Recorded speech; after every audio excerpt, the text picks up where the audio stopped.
तो ये मतदान प्रतिशत 19 की अपेक्षा 2024 में 3.5% कम रहा। उसका सबसे ज्यादा फायदा, सर्वाधिक फायदा विपक्षी दल को मिलने जा रहा है। यह राम जन्मभूमि मंदिर का एक लाभ लेने की जो कोशिशें थी वो बदल गई।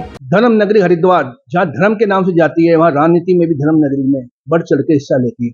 लोकसभा 2024 के चुनाव हो चुके हैं, उसको लेकर हमारे हरिद्वार के वरिष्ठ पत्रकार हमारे साथ हैं। उनसे पूछते हैं 2024 और 19 में जो मतदान हुआ था उसमें कितना प्रभाव है इस बार। 2019 और 24 की अगर हम तुलना करते हैं तो हम ये पाएंगे कि 2019 में मतदाता मुखर था, जबकि 2024 में मतदाता चुप रहा। इसका असर जो है मतदान के प्रतिशत पे भी साफ साफ देखने को मिला और करीब अगर हम शुरुआती दौर की बात करें तो करीब 5 से 6% मतदान कम रहा और अंतिम में जब एक हफ्ते बाद चुनाव आयोग ने आंकड़ों को दोबारा से किया तो ये मतदान प्रतिशत 19 की अपेक्षा 2024 में 3.5% कम रहा। इसका असर चुनाव नतीजे में पड़ना स्वाभाविक सा लग रहा है और मतदाता जो था उसकी चुप्पी ये बता रही है कि वो कुछ अलग निर्णय ले चुका है या अलग निर्णय के लिए उसने कदम बढ़ा दिया है। अब ये बात क्या निर्णय है और क्या आएगा ये तो 4 जून को सामने आएगा, लेकिन ये जो चुनाव था ये कई मायनों में अलग रहा और धर्मनगरी के लिहाज से इस चुनाव में काफी कुछ परिवर्तन देखने को भी मिला और जो है और आगे भी उम्मीद है कि देखने को मिलेगा। मतदाता की चुप्पी ने हर राजनीतिक विश्लेषक को अचंभित किया है और आश्चर्यजनक रूप से निर्णय की तरफ आकर्षित किया है। हमारे साथ रतनमणि डवराल जी वरिष्ठ पत्रकार, उनसे पूछते हैं ये मतदान का असर किस पार्टी को ज्यादा पड़ेगा। देखिए, जो मतदान का प्रतिशत है 2000 आपने बताया कि 2019 में जो वो पुलवामा के घटना को लेके एक राष्ट्रवादी वेव थी उसको मनाया गया और सब लोग उसमें शामिल थे और वो उसका लाभ बीजेपी को हुआ। ये जो 24 का चुनाव है ये ऐसा है कि जो राष्ट्रवाद का जो नैरेटिव उनका था वो नहीं है और लोग लोकल मुद्दों पर लोगों ने अपना सवालों पर मतदान किया है। उसमें संविधान का सवाल भी आया है, लोकतंत्र का सवाल आया है और ये जो मतदान का प्रतिशत है वो मेरा जो अनुभव है सड़क का, मैं बहुत जानकार तो नहीं हूँ, लेकिन ये है कि भारतीय जनता पार्टी में वो उत्साह नहीं देखा गया है। इस बावजूद इसके कि उसका 20 से 25% जो वोट है वो अपनी जगह पे खड़ा है, वो कोई हिला नहीं है। लेकिन उसके साथ जो फ्लोटिंग वोट है जो हार जीत का निर्णय करता है वो बीजेपी के साथ कम गया है, जो मेरी जानकारी में है। ग्रामीण क्षेत्रों में और जो जहां पर आप कहते हैं अल्पसंख्यक है, पिछड़ा वर्ग है, ये वोट जो है वो गया है कांग्रेस की तरफ। लेकिन जो पीछे 2, 3, 4 जो विधानसभाएं हैं जिसमें वो अल्पसंख्यक नहीं है, दलितों की संख्या कम है, वो कोई निर्णय कर सकती है उसमें भी। हालांकि उसमें परसेंटेज अगर विधानसभा वाइज दें तो उन्हीं क्षेत्रों में जो भाजपा की विधानसभाएं हैं उनमें बहुत ज्यादा वोट कम हुआ है 19 के मुकाबले। तो नतीजा कुछ भी हो सकता है, तो बहुत रिस्की है, 50-50 आप कह सकते हैं। और ये निर्णय तो 4 जून को आप भी प्रतीक्षा कीजिए, हम भी करेंगे। हमारे साथ संजय रावल जी, पूर्व प्रदेश क्लब अध्यक्ष, उनसे पूछते हैं कि मतदान कम होने का किस पार्टी को ज्यादा फायदा पहुंच रहा है। जहां तक मेरे संज्ञान में है, इस बार चुनाव प्रतिशत जो कम रहा है उसका सबसे ज्यादा फायदा, सर्वाधिक फायदा विपक्षी दल को मिलने जा रहा है। उसके पीछे मुख्य वजह यह है कि इस बार जो हालांकि संघ की जो कर्म भूमि है हरिद्वार और संघ के कार्यकर्ताओं की उदासीनता भाजपा को परेशानी का सबब बनी हुई है। वहीं बेरोजगारी, महंगाई जैसे विषय जो है जनता में जमकर रहे हैं और उसका लाभ निश्चित रूप से विपक्ष को मिलने जा रहा है।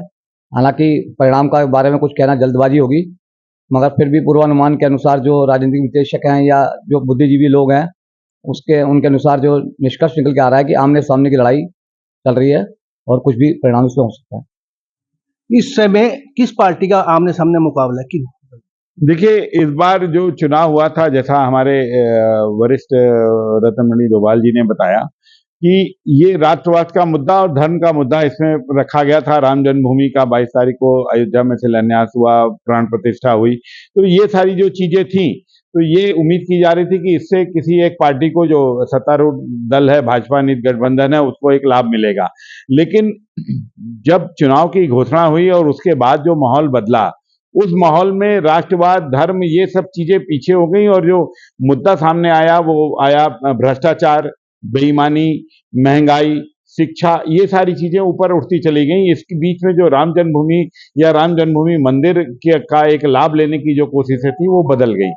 और इस पूरे एक प्रकरण में एक ऐसी चीज नजर आई कि हरिद्वार नहीं, उसके आसपास भी अगर देखें तो जो मुख्य विपक्षी दल आए वो कांग्रेस के रूप में सामने आया और सत्तारूढ़ दल भाजपा था वो आया और इनके बीच में एकदम नजदीकी लड़ाई आने लगी। तो फायदा अगर इस नजरिए से देखें तो फायदा विपक्षी कांग्रेस को मिल रहा है, क्योंकि कांग्रेस हारी हुई थी और भाजपा इससे पहले के जो 19 का चुनाव अगर देखेंगे तो टोटल मतदान के प्रतिशत का 50% से अधिक का उसने वोट शेयरिंग किया था और इसकी अपेक्षा कांग्रेस पीछे थी। लेकिन कांग्रेस अगर फाइट में अब नजदीकी मुकाबले में आ रही है तो इसका साफ मतलब है कि उसको फायदा मिल रहा है। परिणाम चाहे जो कुछ भी हो, लेकिन इसमें कोई दो राय नहीं कि इन चुनाव में जो मुद्दे थे वो मुद्दे बाद में तेजी से बदले और जो नए मुद्दे आए उन मुद्दों ने विपक्ष को भाजपा के मुकाबले सामने लाके खड़ा कर। क्या बीजेपी में जो टिकट बदले गए हैं उसका प्रभाव पड़ रहा है या आमने सामने किसकी टक्कर है? मैं हरिद्वार में तो देखिए कि जो दोनों प्रत्याशी हैं, चाहे बीजेपी का है, कांग्रेस का है, वो लोगों को उनमें कोई आकर्षण नहीं था और वो कांग्रेस की तरफ से लोगों ने प्रत्याशी माना कि हरीश रावत को हम चुनाव लड़ रहे हैं, वो लड़ रहे थे। और जो त्रिवेंद्र सिंह रावत हैं, पूर्व मुख्यमंत्री रहे हैं, उनका उस हिसाब से उनका काम होना चाहिए, लेकिन वो कहीं उनके नाम से भी चुनाव नहीं हुआ, लोगों ने लिया भी नहीं नाम उनको। तो मैं इसीलिए कह रहा हूँ कि उनको जो मतदान वोट मिला है, जो साइलेंट वोट है बीजेपी का 20 से 25% वोट, वो तो उनको जाना ही जाना है, वो उसमें कोई ब्रेक नहीं लगा है। जो फ्लोटिंग वोट है, जो हार जीत का निर्णय करता है, वो बीजेपी के साथ कम गया है। ये बात मैं दोहरा रहा हूँ आपको और ये नतीजों में ये देखने को मिल सकता है। इस बार का चुनाव किस मुद्दे पे रहा है? चुनाव तो महंगाई और बेरोजगारी मुख्य मुद्दा रहे हैं, शिक्षा रहा है, जन समस्या रही है, स्थानीय समस्या रही हैं। इसके उलट जो है मुख्य जो चुनाव रहा है इस बार, नगरीय क्षेत्रों में जो है मतदान प्रतिशत कम रहा है, जो भाजपा का गढ़ माने जाते हैं, चाहे वो रुड़की हो, ऋषिकेश हो, हरिद्वार विधानसभा क्षेत्र हो, तीनों क्षेत्रों में मत प्रतिशत कम रहा है। और ग्रामीण क्षेत्रों में मत प्रतिशत का बढ़ना और ग्रामीण क्षेत्रों में विशेषकर ओबीसी वर्ग का और एससी वर्ग का विपक्ष कांग्रेस की तरफ उसका झुकाव देखा गया इस बार। इससे लगता है कि चुनाव जो है बहुत कंट्रास्ट हो गया, इसमें आमने सामने का चुनाव है और बहुत कम अंतर से के मार्जिन से हार जीत होने जा रही है और बहुत जल्द 4 तारीख भी आ रही है तो उसका परिणाम सबको जल्द पता चल जाएगा। आपको क्या लगता है कौन जीत रहा है? देखिए, जीत और हार का अनुमान एक तो वैसे भी अभी आचार संहिता लगी हुई है और चुनाव आयोग के जो दिशा निर्देश हैं उसमें स्पष्ट रूप से बोलना ठीक नहीं है।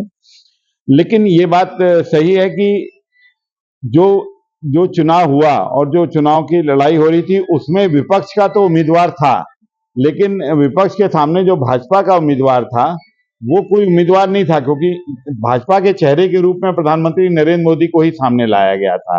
तो भाजपा की तरफ से भले पूर्व मुख्यमंत्री त्रिवेंद्र सिंह रावत चुनाव लड़ रहे हों, लेकिन जो भी नारे लगे या जो भी बात हो रही थी वो नरेंद्र मोदी को लेकर हो रही थी। तो जाहिर सी बात है कि जो लड़ाई है वो भाजपा का जो चेहरा नरेंद्र मोदी है उनसे और कांग्रेस की लड़ाई है और भाजपा को अपनी सीट बचानी जबकि कांग्रेस को गेन करनी थी, तो बेहतर तरीके से लड़ी है कांग्रेस। अब नतीजे क्या आएंगे ये तो स्पष्ट रूप से कहना उचित नहीं है, लेकिन इसमें कोई दो राय नहीं कि इस लड़ाई में फायदा जो है विपक्ष को ज्यादा मिलता दिख रहा है, सत्ता पक्ष को फायदा कम मिलता दिख रहा है। आपको क्या लगता है कौन सीट निकाल रहा है? देखिए, वही बात है कि सीट निकालने के मैं वही कह रहा हूँ कि जो हमारा हार जीत का निर्णय करता है वो फ्लोटिंग वोट है, वो जो जीत के साथ जाता है। अब उसमें ये मिजाज, शहरी मिजाज अलग है, देहात में सवाल बड़े हैं, लोग आपदा से गुजर रहे थे, किसान का सवाल है, आंदोलन का वो उसमें रहे, जिस ढंग से उसको टैकल किया गया, वो सवाल हैं अपने उसमें, और उसको उस काम पर हरीश रावत ने बहुत काम किया हरिद्वार में चुनाव से पहले भी, और वो लगातार वो लोगों के बीच रहे हैं, कहीं गन्ने के सवाल पेमेंट को लेके, और उसमें ये सब कुछ नहीं आया। और उसका नतीजा मैं सिर्फ ये बता रहा हूँ कि आपने जिक्र किया वो धर्म नगरी का, इस धर्म नगरी में ये ऐसा चुनाव हुआ जिसमें धर्म की वो चर्चा भी नहीं हुई कि उस रूप में कि कहीं जब संत मंडलियां घूमती थी और ये सब होता है वो कहीं हमको दिखाई नहीं दिए हैं, वो भी साइलेंट रहे हैं लोग। क्योंकि वो कैंडिडेट का भी हो सकता है या कुछ और भी कारण हो सकते हैं उनके अपने निहितार्थ, लेकिन वो भी नहीं चला है। इसलिए मैं ये कह रहा हूँ कि ये नतीजा बीजेपी को लिए चौंकाने वाला भी हो सकता है। आप क्या मानते हैं, क्योंकि 2 बार से लोकसभा चुनाव बीजेपी जीतती आ रही थी हरिद्वार, इस बार टिकट भी चेंज हुआ है, तो इसका कुछ प्रभाव पड़ेगा हार जीत को? इस बार के चुनाव का सबसे बड़ा विषय जो रहा है कि जो भाजपा जिस एजेंडे पे चुनाव लड़ना चाहती थी राम मंदिर के मुद्दे पर, वो मुद्दा बन ही नहीं पाया और पहली बार भाजपा को और मोदी को कांग्रेस के नैरेटिव पे चुनाव लड़ना पड़ा। जो कांग्रेस तय कर रही थी, चाहे राष्ट्रीय स्तर पर रहा हो चाहे वो प्रांतीय स्तर पर रहा हो, भाजपा को कांग्रेस के नैरेटिव पे चुनाव लड़ना पड़ा। उनका 400 पार का मुद्दा उनके लिए आप विपक्ष ने ऐसा इश्यू बनाया कि उनके लिए मुसीबत बन गया। संविधान बचाओ, आरक्षण बचाओ के मुद्दे इतने जबरदस्त हावी हो गए, महंगाई बेरोजगारी के विषय इतने हावी रहे और स्थानीय समस्याओं को लेकर एक सरकार की जो कार्यशैली रही है उसको लेकर जो पब्लिक में विद्रोह था या गुस्सा था, उसका संपूर्ण लाभ जो है विपक्ष को मिला है। इसलिए चुनाव बहुत आमने सामने का है, इसमें कोई दो राय नहीं कि भाजपा का जो प्रत्याशी बदला उसका भी एक फैक्टर रहा है। उन पूर्व प्रत्याशी जो रहे हैं वो इस वर्ष के जो अपने 2024 के प्रत्याशी जो उनके साथ चुनाव में कहीं उनको साथ नहीं देखा गया। कोई राज्य स्तर के जो राज्य सरकार के मंत्री या कोई वैसा विशेष देखा नहीं गया। त्रिवेंद्र रावत जी ने अपने स्तर में चुनाव लड़ा। हालांकि चुनाव आमने सामने का है, अब देखते हैं परिणाम क्या आता है 2004 को 24 में। तो पत्रकारों का कहना है कि देखने वाली बात होगी कौन हरिद्वार से संसद चुनकर जाता है।